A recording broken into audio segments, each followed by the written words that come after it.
नमस्कार साथियों, नाथ पब्लिकेशन के इस ऑनलाइन प्लेटफॉर्म पर पुनः आपका हार्दिक स्वागत है। आज हम फिर एक पब्लिकेशन की जो नई बुक लॉन्च हुई है, अभी हाल ही में मार्केट में आई है, उसके बारे में अपडेट देने के लिए यहाँ उपस्थित हुए हैं। वो जो किताब है, उस किताब का जो क्षेत्र है, उस किताब का जो संबंध जिस एग्ज़ाम से है वो है पटवार, आने वाली पटवारी की एग्ज़ाम। इसको ध्यान से इसलिए सुनना है कि इस किताब में थोड़ा सा अलग है, और वो अलग क्यों किया गया वह भी मैं आपको बताने की कोशिश करूँगा कि ऐसा किस लिए किया गया था। तो यहाँ देखिए, जो ये पटवार की जो किताब है, अभी मई के अंदर एग्ज़ाम है, आप सब जानते होंगे मई के अंदर एग्ज़ाम है। जो भी तैयारी कर रहा है, यदि पटवारी की जो एग्ज़ाम की तैयारी कर रहा है, उसको एग्ज़ाम की डेट ध्यान में है। वो एक एक दिन गिन गिन के यहाँ पर लगातार पढ़ रहा है।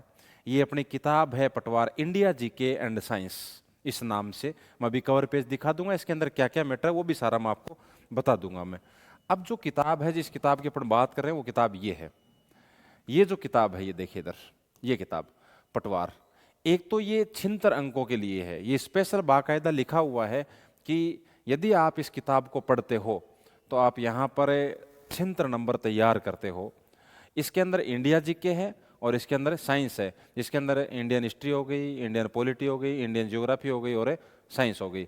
अब देखो थोड़ा सा एक बार मैं आपको बताता हूँ इसके अंदर क्या है। इसके अंदर ये जो किताब है ना, जो इंडिया जीके के नाम से, इस नाम से ये किताब मिलेगी आपको, India GK and science, science इस नाम से। और इस किताब के अंदर 4 सब्जेक्ट हैं। एक सब्जेक्ट तो क्या है, एक सब्जेक्ट है भारतीय इतिहास, भारतीय इतिहास है। इसी के अंदर भारत का भूगोल है, भारत का भूगोल है। इसके अंदर भारत की राजव्यवस्था है, भारत की राजव्यवस्था है। और इसमें सामान्य विज्ञान है, सामान्य विज्ञान है। ये इतना बड़ा पार्ट है ये। अब इसके अंदर देखो, ये जो पार्ट है, ये टोटल पार्ट है आपके जितने नंबर का आता है एग्जाम में, वो नंबर है 76। उसके बाद में एक दिन पहले मैं किताब के बारे में बता चुका आपको, और वो किताब थी अपने कंप्यूटर की। और कंप्यूटर की वो किताब है, वो 30 अंकों के लिए थी। यहाँ पर 76 अंक इस किताब से, 30 अंक यानी टोटल 106 अंक हेतु हमारी ये 2 किताबें हैं। ये पटवारी वाली अलग किताब है, छोटी सी किताब। और ये 106 नंबर, ये मुख्य कारण ये था कि ये जो पार्ट है वो आसानी से इधर उधर मिलता नहीं है, क्योंकि हर बच्चे के पास जो राजस्थान में होने वाली एग्जाम्स की तैयारी कर रहा है, उसके पास राजस्थान जीके की किताब मेरे हिसाब से ऑलरेडी, सबकी तो मैं नहीं कह रहा, लेकिन मैक्सिमम बच्चों के पास ये किताब मिल जाती है राजस्थान वाली। लेकिन ये जो पार्ट है, ये पार्ट नहीं मिल पाता जल्दी से। और यदि आप तैयारी कर रहे हो किसी एग्जाम की, तो वहां पर आप किसी सब्जेक्ट को आज के दौर में आप छोड़ नहीं सकते। आज के दौर में जो कंपटीशन का दौर है, उसमें आपको पूरा पार्ट ही तैयार करना पड़ता है, तो ही आपका सिलेक्शन हो पाता है। अब 106 नंबर कम नहीं है।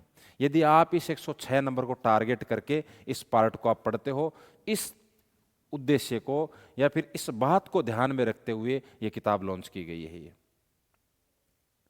और आने वाले में जल्द ही, ज़्यादा टाइम नहीं लगाएंगे हम, जल्द ही यहाँ पर टेस्ट सीरीज सेम इन्हीं किताबों के बेस पर हम फ्री टेस्ट सीरीज शुरू करने वाले हैं, जिसके अंदर बाकायदा जो आपके टॉपिक हैं वो इसी किताब से दिए जाएंगे। ये ध्यान रखें कि आपको जो टेस्ट मिलेगा वो इसी किताब से मिलेगा, आपको बिल्कुल निःशुल्क मिलेगा। इसलिए इस किताब को आप पहले, इन दोनों किताबों को आप पहले ही खरीद के तैयार हो जाओ। आप 2-4 दिन में थोड़ा सा इसका अभ्यास कर लो। मैं 1 या 2 दिन में इसका शेड्यूल यहाँ पर आपको बता दूंगा, टेलीग्राम पर हम शेड्यूल डाल देंगे, ठीक है ना। तो एक चीज़ तो ये आपको ये ध्यान रखनी है।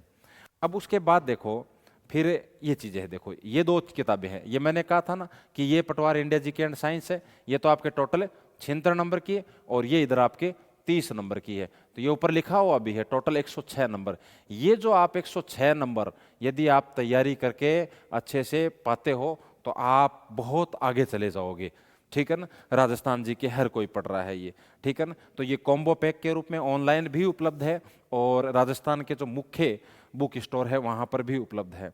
अब इस किताब के अंदर क्या है, बात तो अपन मेन मुद्दे पे आते हैं कि इस किताब के अंदर क्या है, ठीक है ना। तो देखो किताब के अंदर क्या है, देखिए इधर ये किताब है ये, ठीक है ना, पटवार। बाकायदा जो है फैक्ट वास्तव में वही लिखा है, छिंतरंको हेतु उपयोगी है, इंडिया जीके एंड साइंस है, ठीक है ना। और इसके अंदर ये लिखा हुआ साफ साफ दिख रहा होगा शायद आपको, भारतीय इतिहास, भारतीय राज व्यवस्था, भारत का भूगोल, सामान्य विज्ञान। इसको तैयार करने वाले जो लोग हैं, पवन भौरिया सर हैं, सब जानते होंगे, असिस्टेंट प्रोफेसर, परमेश्वर लाल है असिस्टेंट प्रोफेसर, ये भी सर हैं, जेपी जी हैं, ठीक है ना, प्राध्यापक विकास सिलाइच और राजेंद्र खदाव, और नीचे इनका भी योगदान रहा है, कुछ और नाम आप नीचे देख रहे हो, अदिति चौधरी, कुसुम शर्मा और सपना सैनी, सब ने मिलकर इस किताब को तैयार किया है। और इस किताब के अंदर क्या दे रखा है, तो सबसे पहले वही है कि इसकी इंडेक्स, पहला काम यही होता है, इंडेक्स। इंडेक्स ये भारत का भूगोल है, जिसके अंदर जो टॉपिक है, भारत का सामान्य परिचय है, भौतिक स्वरूप, पर्वत पठार, मरुस्थल और मैदान है, अपुआ तंत्र है, भारत की झीलें हो गई, भारत की सिंचाई और बहुउद्देशीय परियोजना हो गई, भारत की जलवायु हो गई, भारत मृदा संसाधन हो गया, भारत में खनिज और ऊर्जा संसाधन हो गया, भारत में उद्योग हो गया, भारत में कृषि, भारत में प्राकृतिक वनस्पतियां, वन और वन्य जीव संरक्षण, पारिस्थितिक तंत्र, इसकी परिभाषा, संरचना, कार्य प्रणाली, ये सब, वायुमंडल। अब ये जो टॉपिक आपके तो इतना ही दे रखा है, इनकी भौगोलिक विशेषताएं भारत के अंदर, लेकिन जो पीछे के जो भी पेपर आए हुए वो इन टॉपिकों से आए हैं, तो उनको, और वैसे भी भौगोलिक विशेषताएं क्या हो सकती हैं, वो सिलेबस के अंदर क्या है, उस चीज़ को ध्यान में रखते हुए ये टॉपिक डाले गए हैं। इसके 98 पेज हैं, मतलब इंडियन जियोग्राफी के टोटल 98 पेज हैं, ठीक है ना। 98 पेज में पूरी इंडिया, पूरी इंडियन जियोग्राफी है। एक चीज़ ध्यान रखना, ये सिर्फ और सिर्फ थ्योरी की बुक है, इसमें प्रश्न नहीं है। प्रश्न बैंक हम जल्द ही अवेलेबल करवा देंगे, क्योंकि प्रश्न बैंक इसलिए साथ में हाथों हाथ हमने नहीं लिया कि पहले आप इस पे तैयार करो, क्योंकि आप जो चाह रहे हो, प्रश्न बैंक का मतलब क्या होता है, आप प्रश्न चाह रहे हो, तो प्रश्न तो हम दे रहे हैं ना टेस्ट के माध्यम से, और फिर लास्ट में, और आपको जल्द ही आपको एक सेम इनसे यहाँ से कुछ प्रश्नों के माध्यम से भी आपको और एक किताब भी मिल जाएगी। उसके बाद में देखो ये इतिहास है, इतिहास में भी लगभग 100 पेज है, 99 से 200 पेज है।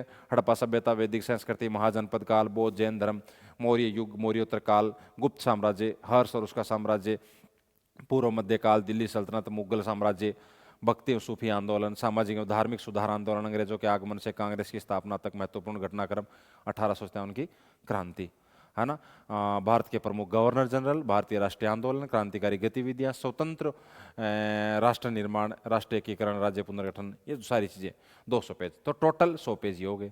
उसके बाद आपकी पॉलिटी आ गई, पॉलिटी भी आपके 60 पेजों में ही है, ज़्यादा नहीं है। इसको एकदम शॉर्ट करके डाला है, पॉलिटी को बहुत शॉर्ट करके डाला है, ठीक है ना, क्योंकि ये पोर्शन एक ऐसा है जो याद करने वाला ज़्यादा है, ठीक है ना, इसलिए इसको इस हिसाब से तैयार किया। संवैधानिक विकास, संविधान की उद्देशिका, उसके बाद संविधान के स्रोत, संघ एवं उसका राज्य क्षेत्र, भाषाई आधार पर राज्यों का पुनर्गठन, मूल अधिकार, नीति निर्देशक तत्व, मूल कर्तव्य, कार्यपालिका, व्यवस्थापिका संसद, है ना, राज्यपाल, मंत्रिपरिषद, ये थोड़ा सा इसके अंदर भी डाल दिया, हालांकि वो आपके राजस्थान पॉलिटी में है वैसे डिटेल से, लेकिन ये नॉर्मली जो थोड़ा सा आपको बताना था। उच्चतम न्यायालय, उच्च न्यायालय, पंचायती राज और नगर निकाय, ये भी वैसे हालांकि पॉलिटी के अंदर ज़्यादा डाला हुआ है। प्रमुख आयोग हो गए, प्रमुख संविधान संशोधन हो गए, संविधान एक दृष्टि में, विज्ञान, ये विज्ञान है, लगभग 100 पेजों में विज्ञान है, टोटल 370 पेज हैं इसके अंदर। पूरा इतना पार्ट 370 पेज के अंदर मिल रहा है आपको। तत्व, यौगिक एवं मिश्रण, भौतिक एवं रासायनिक परिवर्तन, धातु है, धातु उनके यौगिक, अम्ल, क्षारक एवं लवण, बहुलक, प्रकाश, विद्युत धारा, मानव शरीर के तंत्र, रक्त समूह है, मानव स्वास्थ्य और जंतु एवं पादपों का आर्थिक महत्व है। ये इसकी इंडेक्स थी। अब ये आपके यहाँ से शुरू होता है, भारत का सामान्य परिचय, जैसे ये दे रखा है यहाँ पर। इसको पूरे डायग्राम के माध्यम से इसको समझाने की कोशिश की गई है। जैसे मान लीजिए कि आप शुरू से जब पढ़ते हो भारत की स्थिति और विस्तार, ठीक है ना, तो भारत का अक्षांशीय विस्तार में कौन कौन सी महत्वपूर्ण अक्षांश है, उनको डायग्राम के माध्यम से बता दिया यहाँ पर, ठीक है ना। इधर आपके देशांतर के हिसाब से ये सारी बातें बता रखी हैं, ठीक है ना। भाई देखो ये लिख रखा है इधर, भारत का अक्षांशीय विस्तार, भारत की मुख्य भूमि का अक्षांशीय विस्तार 8 डिग्री 4 मिनट उत्तरी अक्षांश रेखा से 37 डिग्री 6 मिनट उत्तरी अक्षांश रेखा के बीच, जबकि द्वीपोषित संपूर्ण भारत का अक्षांशीय विस्तार 6 डिग्री 45 मिनट उत्तरी अक्षांश रेखा से 37 डिग्री 6 मिनट उत्तरी अक्षांश रेखा के बीच। फिर 0 डिग्री अक्षांश रेखा को क्या कहते हैं, 23.5 डिग्री, मतलब पूरा डिटेल से भी लिया है ये, लेकिन फालतू की बातें नहीं है, सिर्फ जो टू द पॉइंट जो बातें हैं। 23.5 डिग्री दक्षिणी अक्षांश रेखा को क्या कहते हैं, 23.5 डिग्री दक्षिण उत्तरी अक्षांश रेखा को क्या कहते हैं, ठीक है ना। उसके बाद में कर्क रेखा के बारे में सारा विवरण आ गया, फिर देशांतरी विस्तार हो गया, ठीक है ना। फिर आप आगे चलो, ये है ना, ये देखो इधर, है ना। फिर आप आगे चलो, ये डायग्राम के माध्यम से समझा रखा है। ये जैसे आपकी गंगा नदी आ गई, है ना, ये गंगा नदी आ गई। गंगा नदी का डायग्राम मिलेगा बाकायदा, गंगोत्री हिमनद से भागीरथी नदी का उद्गम, है ना, और सतोपथ हिमनद से अलकनंदा नदी का उद्गम।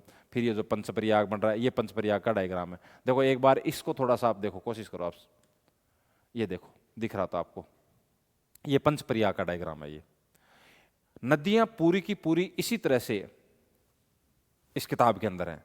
जैसे आप यहाँ पर ये गंगोत्री ग्लेशियर से भागीरथी नदी आ गई, इधर से अलकनंदा है, अलकनंदा में धौली गंगा मिल रही है तो विष्णु प्रयाग, नंदाकिनी मिल रही है नंद प्रयाग, पिंडार नदी मिल रही है कर्ण प्रयाग, उधर मंदाकिनी मिल रही है तो रुद्र प्रयाग, और भागीरथी और अलकनंदा मिल रही है तो देव प्रयाग। तो ये 5 प्रयाग हो गए।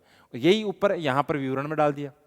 ये देखो इधर, ये आपके 5 प्रयाग हो गए ये, ठीक है ना। शॉर्ट में प्रश्न पूछते, एकदम शॉर्ट में अच्छी तरीके से इसको तैयार किया गया है, ठीक है ना। आगे देखो, समझ गए मेरी बात ही। अब आगे चलो आप,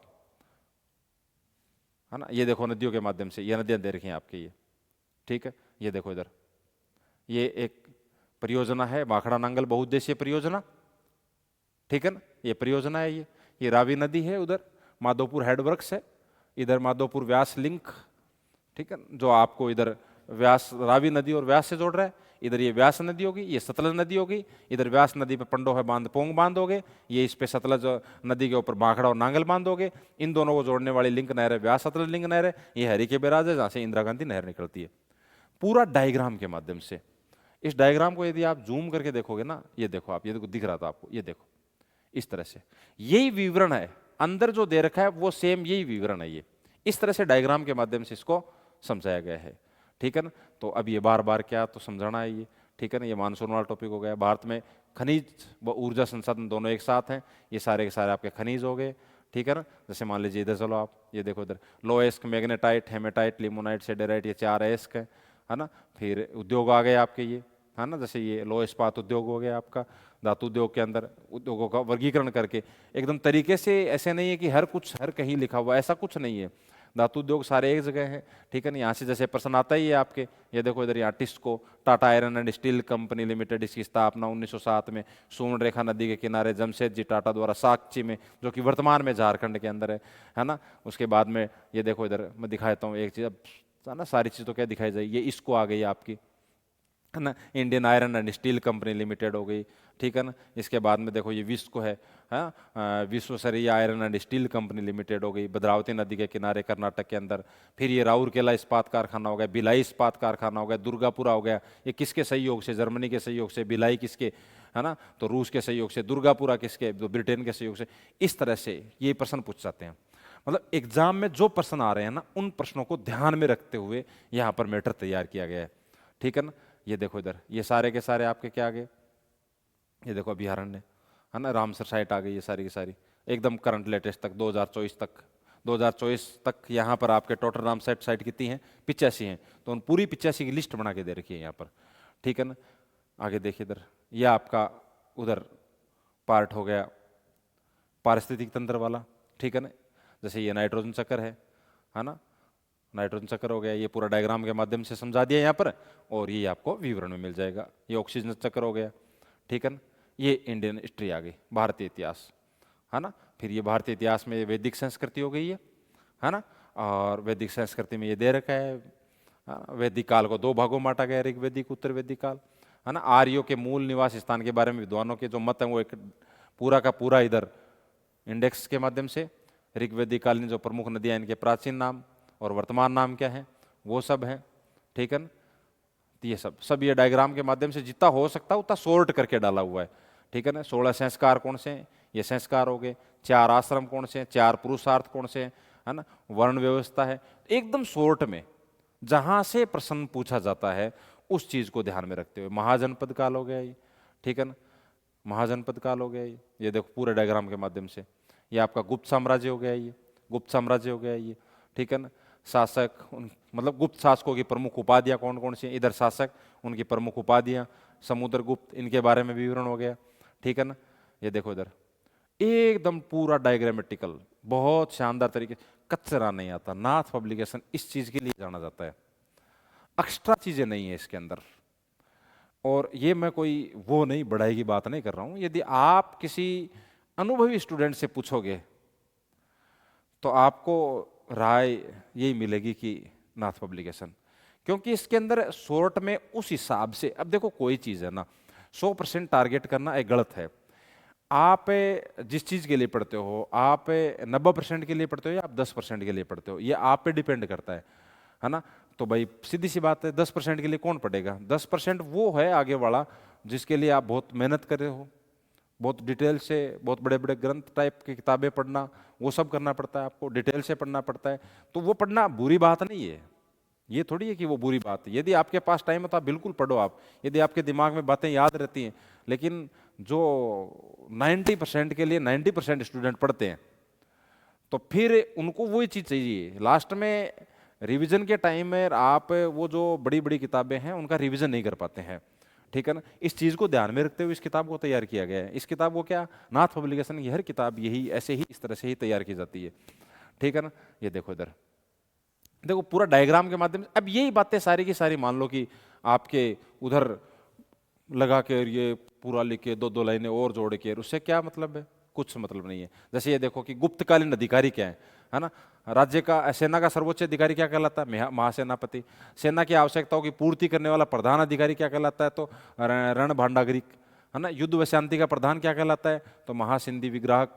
राजकीय कोष का प्रधान क्या कहलाता है? अभिलेख विभाग का प्रधान क्या कहलाता है? अब ये चीजें एक ही लाइन में इतने से पेज में डाल दी, अब इसको तो याद करना है।